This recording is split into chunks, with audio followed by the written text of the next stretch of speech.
sur Internet et particulièrement sur YouTube, beaucoup de personnes affirment qu'ils peuvent avoir le code, de n'importe quel Wi-Fi. Je tiens à rappeler aux abonnés que ça, c'est des pratiques dolosives qui sont destinées à avoir des résultats tout simples.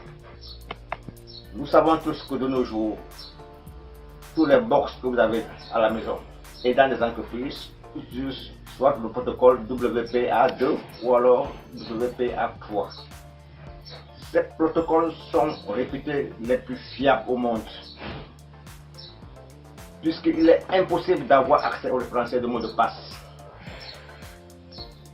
Néanmoins, ces protocoles ont une faille de sécurité, mais qui ne se résume pas vraiment à avoir les codes d'un Wi-Fi pour lequel on ne s'est jamais connecté. Toutefois, tout ce que vous voyez sur Internet et que des gens prétendent qu'ils ont eu des mots de passe du CMD à partir de ceci ou de cela, c'est purement faux. Ça, il s'agit des mots de passe pour lesquels ces utilisateurs se sont connectés autrefois. Donc ce que vous voyez comme réseau, surtout là où on parle de profil de réseau, et je vais vous faire la démonstration. Il s'agit des mots de passe des réseaux Wi-Fi pour lesquels ils se sont déjà connectés. Et c'est là au moins où on peut l'afficher. On peut afficher la clé de sécurité au niveau des profils de réseau. Mais un réseau Wi-Fi du voisin pour lequel vous ne vous êtes jamais connecté, vous pouvez voir le réseau, mais au niveau de la commande CMD, vous ne pouvez pas l'afficher en tant que profil de réseau, puisque l'ordinateur ne le reconnaît pas. Alors, les gens affirment qu'ils sont capables d'afficher, d'avoir les mots de passe Wi-Fi, et beaucoup de gens tombent dans ce piège-là. Ça, nous allons voir effectivement comment ça se passe.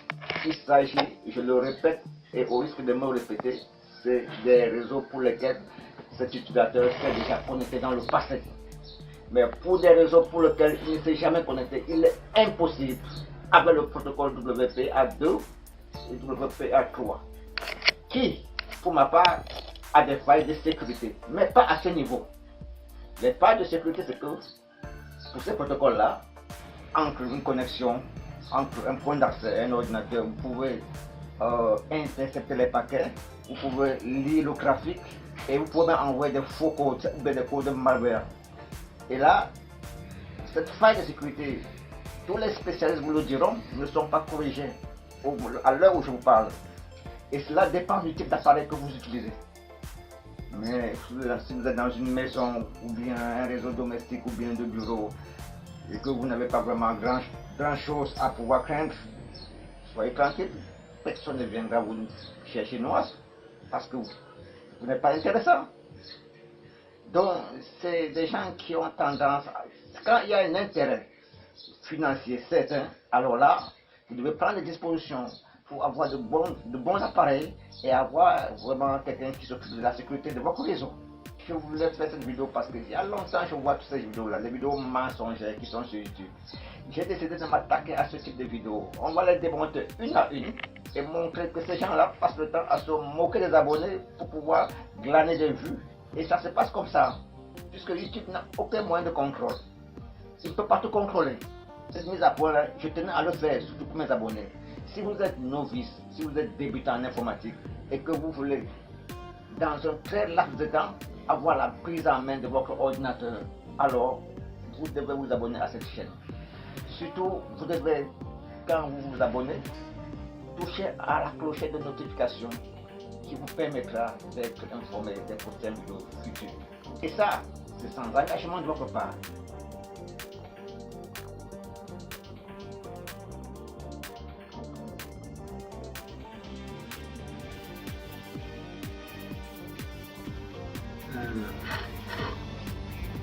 On va faire une petite simulation, comme si on était en train de vouloir rechercher notre passe Wi-Fi. D'abord, je vous présente les réseaux qui sont visibles.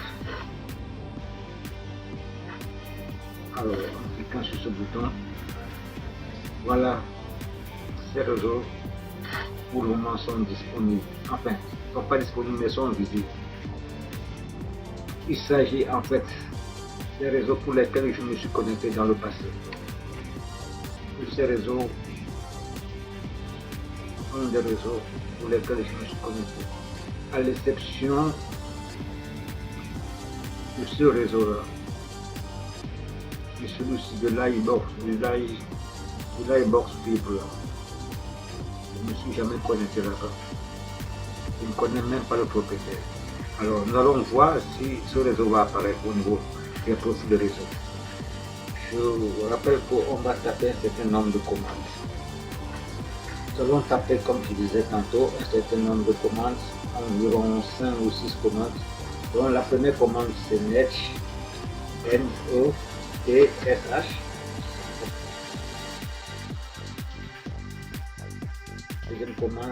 La deuxième commande qu'on va taper c'est VLAN. VLAN c'est tout simplement bien réseau Wi-Fi.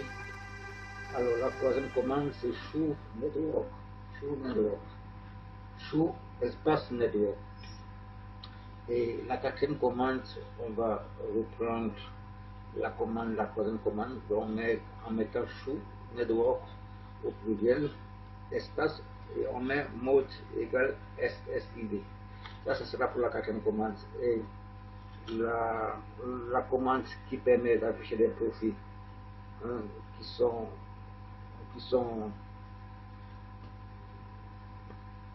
des profils qui sont activés aux alentours, alors ça sera la commande Show Profile.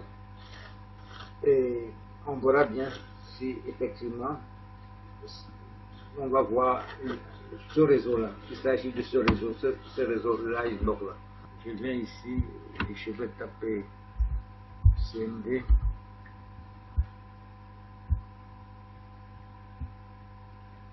Je lance le CMD.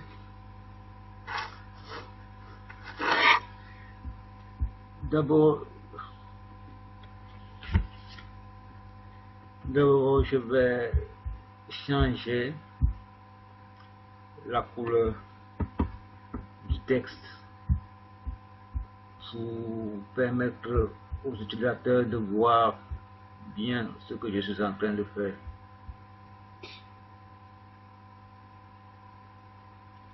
Alors, maintenant, comme vous pouvez le voir, les écritures sont passées du blanc au vert. Alors, on va taper la première commande, net, NETSH. Alors, on appuie sur la touche, donc sur la touche entrée du clavier. Ensuite, on va taper la deuxième commande, VLAN, WLAN, et on appuie sur la touche dans l'entrée du clavier et on tape la troisième commande, Show Network. Donc, Show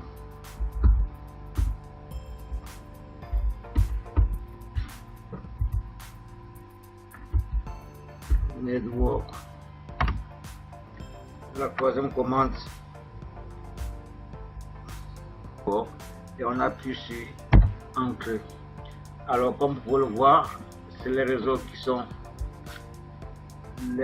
cette commande permet d'afficher les réseaux pour lesquels la machine s'est déjà connectée et d'une manière générale, et affiche également même les réseaux pour lesquels on ne sait jamais, pour lesquels vous ne vous êtes jamais connecté. Après cette commande Show Network, je vais reprendre la même commande mais en précisant SSID comme mode. Donc on va reprendre la même commande, toujours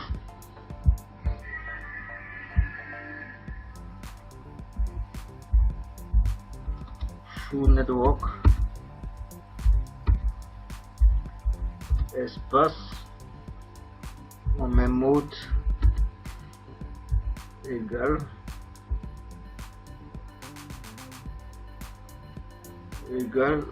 SSID. Alors vous appuyez sur la touche entrée de votre clavier et il s'affiche là. Maintenant le moment est venu d'afficher les profils de réseau. des profils de réseau qui sont actifs. Alors, on va tout simplement taper Show Profile.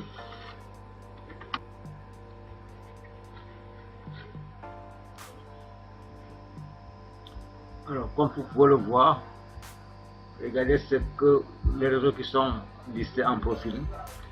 Vous ne voyez pas ce réseau Livebox qu'on voit tout à l'heure là. C'est ce réseau là pour lequel je ne me suis jamais connecté. Donc, ce réseau là, je ne me suis jamais connecté, mais il n'apparaît pas en profil.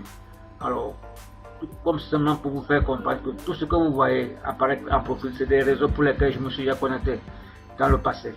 À chaque fois, ce réseau là et celui-là.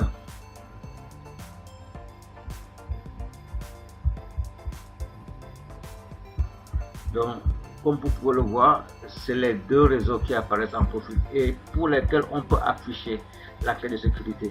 Donc, on peut afficher la clé de sécurité en choisissant, en sélectionnant un réseau qui est là et en tapant pour la dernière commande. Si vous voulez afficher la clé de sécurité, vous tapez.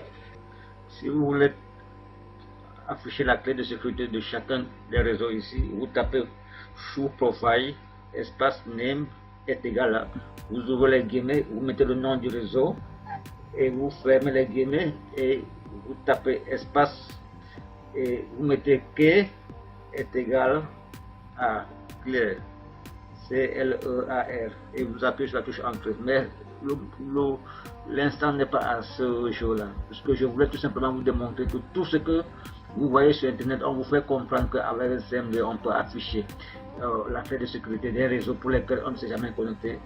C'est carrément faux et c'est des pratiques dolosives qui sont destinées à avoir des vues tout simplement. Mais en réalité, ça ne se passe pas comme ça. La faille de sécurité n'est pas à ce niveau.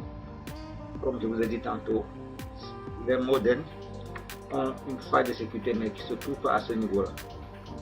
Alors, c'est ce que je tenais à apporter, à faire une démonstration à mes abonnés pour qu'ils comprennent. Il y a d'autres moyens de pouvoir sécuriser un réseau Wi-Fi. Il y a d'autres moyens d'empêcher des gens de se connecter sur des réseaux Wi-Fi. Alors, je trouverai certainement le moment de pouvoir présenter une vidéo comment sécuriser un réseau Wi-Fi, puisque le modem dispose d'un pare-feu qui est dans ce dispositif qui vous permet de pouvoir bloquer tout utilisateur, enfin tout inclus qui va s'initier dans votre réseau. Tant qu'il ne changera pas d'appareil, il ne pourra plus se connecter. Même s'il a la clé de sécurité de ce réseau, il ne pourra plus se connecter. Et ce n'est pas seulement le cas, il y a d'autres astuces qui permettent également pour limiter quand même le nombre de connexions, le nombre d'appareils qui se connectent à votre réseau. Alors très souvent, on va vous faire parler des réseaux, des astuces pour pouvoir avoir des clés de n'importe quel réseau. Tout ça c'est du bluff, tout ça c'est destiné à avoir des vues